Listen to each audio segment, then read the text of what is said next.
ఒకటే అడుగుతున్నాను, ఒకే వ్యక్తి, మీ నిర్బంధంలో ఉన్న వ్యక్తి ఈరోజు 3 సపరేట్ ప్రాంతాల్లో 3 నేరాలు ఎలా చేయగలడు?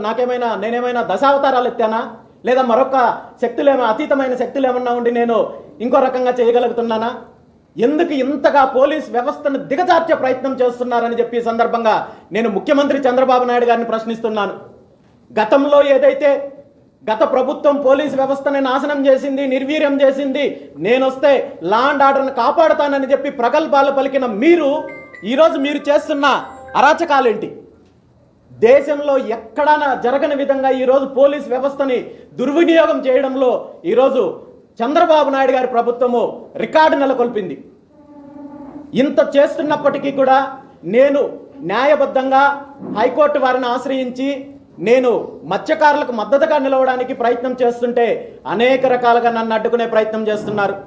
చివరికి రేపు నేను రాజయ్యపేటకు వెళ్ళడానికి గౌరవ హైకోర్టు వారి నుండి పూర్తి స్థాయి అనుమతులు తీసుకొని వెళ్ళడానికి ప్రయత్నం చేస్తుంటే ఇప్పుడు కూడా పోలీసులే దగ్గరుండి ఆ ప్రాంతానికి సంబంధించిన అధికార పార్టీ నాయకులు కార్యకర్తలను ప్రేరేపించి రేపు నా పర్యటనలో గొడవలు సృష్టించి ఆ గొడవలన్నింటినీ కూడా రామచంద్ర యాదవ్ మీద, బీసీవై పార్టీ మీద తోసి అక్రమ కేసులు పెట్టే విధంగా ఈరోజు వ్యూహాలు రచిస్తున్నారని చెప్పి స్థానికులు, మత్స్యకారులు నాకు చెప్పే ప్రయత్నం చేస్తున్నారు.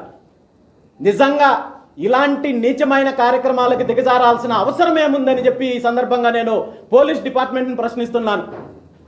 పోలీస్ డిపార్ట్మెంట్ అంటే అధికార పార్టీకి, అధికార పార్టీ నాయకులకు అనుకూలంగా ఉండడమో లేదంటే అధికార పార్టీ నాయకులు చెప్పిన పనులు చేయడం చూసాం గతంలో. కానీ కేవలము పోలీసు వ్యవస్థ ఉన్నది అధికార పార్టీ కోసం మాత్రమే అనే విధంగా ఈరోజు దిగజారిపోతుందంటే ఈ రాష్ట్రంలో ఏం జరుగుతుందో ప్రజలు కూడా గమనిస్తున్నారనే విషయాన్ని మీరు మర్చిపోతున్నారు.